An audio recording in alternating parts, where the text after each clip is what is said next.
Thân chào cả nhà, không nên xem chùa đâu đó. Nhớ đăng ký, like, comment để ủng hộ team nha. Tối hôm đó, khi tôi đang ở nhà xem phim, bỗng nhiên mất điện. Vậy là tôi nhắn tin hỏi thăm người hàng xóm đối diện. Nhanh chóng, người hàng xóm trả lời là nhà họ cũng mất điện. Họ bảo tôi đi cùng họ tìm bảo vệ. Tôi không do dự đồng ý ngay lập tức. Không ngờ vừa đi ra đến cửa, điện thoại của tôi lại hiển thị tự động kết nối với wifi nhà hàng xóm. Mất điện mà có wifi sao? Nhớ lại những tin tức gần đây, tôi quyết định ngay lập tức dừng lại không mở cửa. Tin tức nói về một cô gái sống một mình do mất điện vào nửa đêm. Khi đi kiểm tra công tắc ngoài cửa, đã bị kẻ xấu ẩn nấp sẵn bên ngoài giết hại. Liệu người hàng xóm này có cùng đồng bọn để hại tôi không? Có lẽ họ muốn lừa tôi ra ngoài, nhưng tôi nhanh chóng bác bỏ suy nghĩ đó. Người hàng xóm đối diện tôi là một người đàn ông trẻ tuổi tài giỏi. Anh ta là một nhà từ thiện nổi tiếng trong khu này. Một người tốt như vậy làm sao lại hại tôi được? Có lẽ nhà họ vừa có điện trở lại. Có lẽ là tôi đã nghĩ quá nhiều. Để an toàn, tôi lại nhắn tin cho người hàng xóm. Nhà bạn có điện chưa? Nhanh chóng, người hàng xóm trả lời là chưa. Tôi đang ra ngoài, đang đứng ngoài cửa nhà bạn. Tôi lập tức cứng người lại. Anh ta chắc chắn đang nói dối. Nhưng tại sao lại như vậy? Dù sao thì tôi cũng quyết định tối nay nhất định không ra ngoài. Vậy là tôi nhắn lại một tin, xin lỗi. Tôi đột nhiên cảm thấy không khỏe. Sẽ không đi cùng bạn đến bảo vệ nữa. Lần này anh ta không trả lời tôi liền ra phòng khách. Bỗng nhiên, có tiếng động lạ từ ngoài cửa. Tôi vội vàng tìm chỗ trốn. Tiếng động càng lúc càng lớn, sau đó tôi nghe thấy có vật gì đó rơi xuống. Mắt mèo bị người ta phá hủy. Tôi nhanh chóng ẩn mình. Tôi cảm nhận được một ánh mắt của bậc thánh đang vô cùng tự do quét qua nhà tôi qua mắt mèo. Ngay lúc đó, điện thoại của tôi có tin nhắn. Tôi nhìn thấy là tin nhắn của người hàng xóm. Tôi vừa xuống tìm bảo vệ. Họ mang theo dụng cụ đang trên đường đến. Thật tuyệt vời. Chỉ cần bảo vệ đến, người ngoài cửa chắc chắn sẽ bị dọa chạy mất. Không đúng, có vẻ như có điều gì đó không ổn. Vậy là tôi xem lại tin nhắn cũ. Từ lúc tôi gửi tin nhắn đến khi người hàng xóm tìm thấy bảo vệ, mới chỉ có 2 phút trôi qua. Tòa nhà chúng tôi không có thang máy.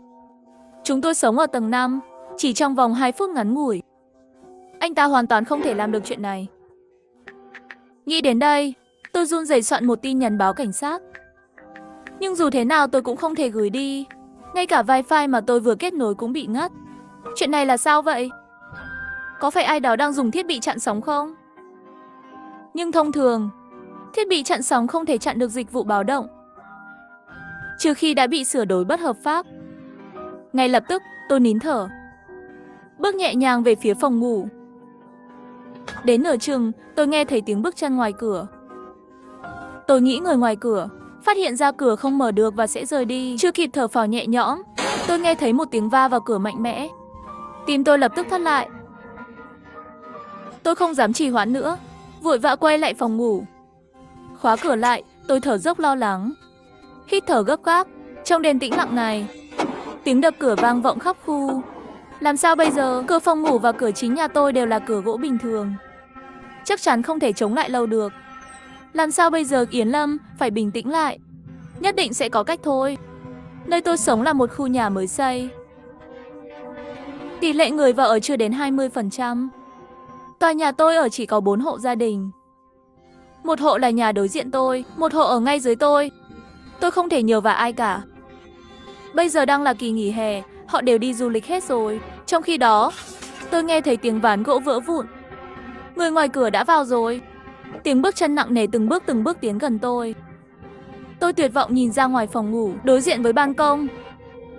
Ban công phòng ngủ không cách ban công bên cạnh quá xa. Nghĩ đến đây, tôi lập tức đứng dậy. Do quá căng thẳng, tôi không may bị ngã. Nghe thấy động tĩnh, người vào nhanh chóng xác định vị trí của tôi. Chỉ cần đập 2 cái, cửa phòng ngủ đã xuất hiện một vết nứt lớn. Tôi dùng hết sức chạy đến cạnh ban công. Cú đập thứ 3, cửa phòng ngủ bị đập thủng một lỗ lớn. Người đó hét lên, tôi thấy bạn rồi. Bạn không thể trốn được đâu. Lập tức, tóc gáy tôi dựng đứng. Tôi không dừng lại, tiếp tục chạy. Dồn hết sức, tôi nhảy sang ban công bên cạnh. Tôi nhanh chóng quan sát xung quanh để tìm chỗ ẩn náu. Có dưới giường, trong tủ, dưới ghế sofa, mọi nơi tôi nghĩ đến. Kẻ sát nhân chắc chắn cũng sẽ nghĩ đến. Vậy còn nơi nào nữa? Rất nhanh, tiếng động ngoài phòng ngủ dừng lại. Tôi biết cửa phòng ngủ đã bị phá hẳn rồi. Đột nhiên tôi chợt nảy ra một ý tưởng. Tôi thấy một chỗ ẩn náu rất tốt. Tuyệt vời, chỗ này có thể giấu tôi. Tôi nín thở, lắng nghe tiếng động bên ngoài. Rất nhanh, tiếng bước chân dừng lại ngay bên cạnh tôi. Chết tiệt, người đâu rồi? Nhanh ra đây cho tôi. Không thì đợi tôi tìm thấy, tôi sẽ xẻo bạn ra cho chó ăn. Tiếng quát của kẻ sát nhân vang lên. May mà tôi không bị hoảng sợ mà chạy ra ngoài. May là tôi không trốn dưới ghế sofa, mà là tôi trốn trong máy giặt trên ban công. Khi tôi thở phào nhẹ nhõm, một giọng nói quen thuộc vang lên. Nếu còn không tìm được hắn, tôi sẽ khốn đốn làm đấy. Đó là giọng của người hàng xóm đối diện tôi. Quả thật anh ta và kẻ sát nhân là đồng bọn. Nhưng tôi vẫn không hiểu nổi, tại sao anh ta lại muốn hại tôi? Anh ta là người nổi tiếng vì làm từ thiện, có thể coi là thần tượng của tôi. Hơn nữa, chúng tôi cũng thường xuyên giúp đỡ nhau.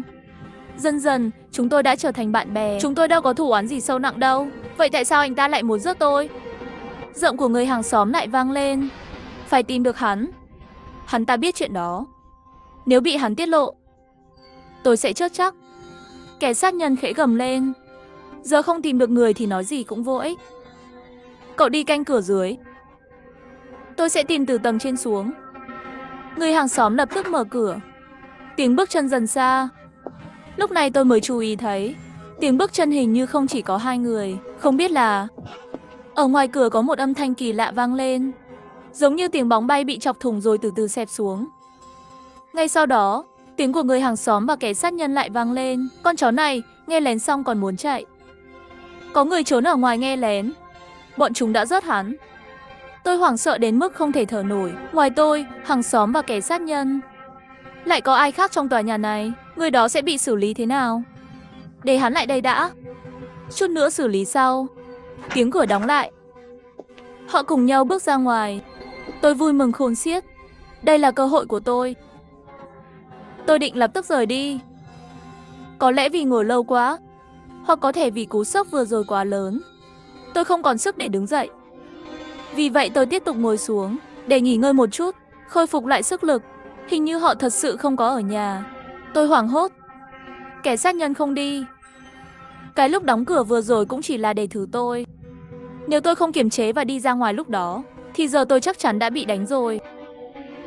Rốt cuộc là vì sao? Tại sao họ không tha tôi? Tại sao muốn giết tôi? Tôi vừa mới tốt nghiệp, chưa từng có thù oán với ai. Rốt cuộc tôi đã đắc tội gì với hai con quái vật này? Tôi tự ép mình bình tĩnh lại, nhưng tôi không thể kiềm chế được cơn giận trong lòng. Trong phòng không còn tiếng động. Tôi rời khỏi máy giặt. Gió từ ban công thổi vào mặt tôi, khiến tôi nhận ra kẻ chủ mưu trong tất cả chuyện này chính là người hàng xóm của tôi. Và lý do hắn muốn giết tôi là vì vào tuần trước khi chúng tôi trò chuyện tại nhà hắn vô tình tiết lộ một bí mật. Cái bí mật đó đúng là đủ lý do để hắn phải chết. Trong phòng khách, ánh trăng nhạt chiếu lên thi thể bên cạnh chiếc ghế sofa. Tôi nhận ra đó là người hàng xóm tầng dưới, Su Phượng Niên. Hắn cũng là sinh viên như tôi, nhưng lại chết một cách bí ẩn như vậy. Trong lòng tôi không còn sợ hãi, chỉ còn sự bình tĩnh đầy tức giận. Tôi không chần chừ nữa, lách mình vào dưới chiếc ghế sofa bên cạnh thi thể. Họ sẽ không tìm thấy tôi, chắc chắn họ sẽ quay lại nhà tôi, kiểm tra lại căn phòng này. Nơi nguy hiểm nhất lại là nơi an toàn nhất. Dưới ghế sofa đã bị kiểm tra một lần, khả năng họ sẽ không tìm lại nữa. Tôi liên tục bật và tắt chế độ máy bay trên điện thoại, cầu nguyện rằng tôi sẽ nhận được tín hiệu. Có lẽ là số mệnh của tôi không tệ. Chẳng bao lâu sau, điện thoại tôi thực sự nhận được một chút tín hiệu yếu. Tôi nhanh chóng gửi tin nhắn báo cảnh sát. Tin nhắn tôi đã soạn sẵn. Cảnh sát trả lời nhanh chóng, bảo tôi ẩn nấp đi, đừng đối đầu với bọn xấu. Đồn cảnh sát gần nhất cách tôi khoảng 15 phút. Hy vọng dần dâng lên trong lòng tôi. Chỉ cần chịu đựng được 15 phút, tôi sẽ được cứu. Đột nhiên tôi nghe thấy tiếng động phía trước.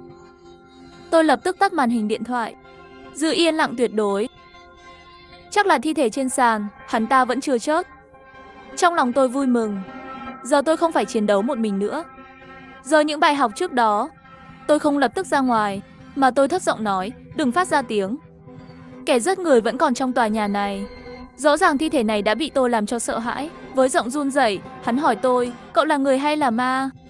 Tôi nghe tôi nói này, kẻ giết người tưởng cậu đã chết.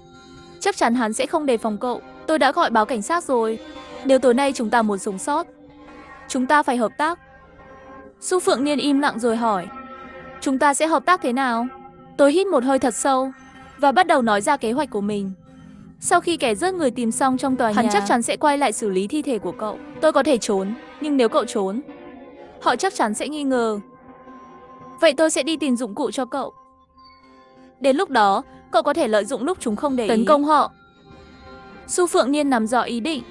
Họ có tận 2 người. Tôi một mình chắc chắn không phải đối thủ của họ. Dù chúng ta hợp sức, cũng chưa chắc có thể khống chế được họ. Sau khi nghe xong tôi im lặng.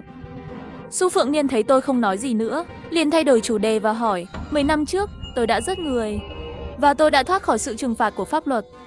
Vậy tôi đã thoát như thế nào? Hắn có chứng rối loạn tâm thần nghiêm trọng, nói chẳng ra là một kẻ thần kinh. Su Phượng Niên nói với giọng đầy bất lực. Không lạ gì hắn lại làm từ thiện. Đó là để che đậy tội lỗi của mình. Hắn đã phá hủy một gia đình hạnh phúc. Hắn không chỉ phá hoại một gia đình. Tôi kể hết những gì đã nghe tối hôm đó cho Su Phượng Niên. Cả một ngôi làng đã bị diệt vong. Không chỉ vậy, hắn căn bản không có bệnh tâm thần. Giấy chứng nhận bệnh viện của hắn là hắn dùng tiền mua quan hệ để có được. Tôi và Su Phượng Niên không nói gì nữa, bởi vì chúng tôi nhận ra người mà chúng tôi đối mặt không chỉ tàn ác, mà còn xảo quyệt, và hắn ta là hiện thân của ác quỷ. Dù tối nay chúng ta chết ở đây, hắn cũng sẽ không vì vậy mà bị trừng phạt. Hắn vẫn sẽ giống như lần trước, dễ dàng thoát khỏi. Sau đó lại tiêu tiền làm từ thiện, để dành thêm danh tiếng cho bản thân. Có thể, những linh hồn oan nghiệt chết dưới tay hắn sẽ còn tiếp tục gia tăng. Tôi nghiến răng nói với Su Phượng Niên, không thể. Dù thế nào đi nữa, chúng ta không thể chết. Không chỉ không thể chết, chúng ta còn phải tìm ra bằng chứng hắn giả bệnh.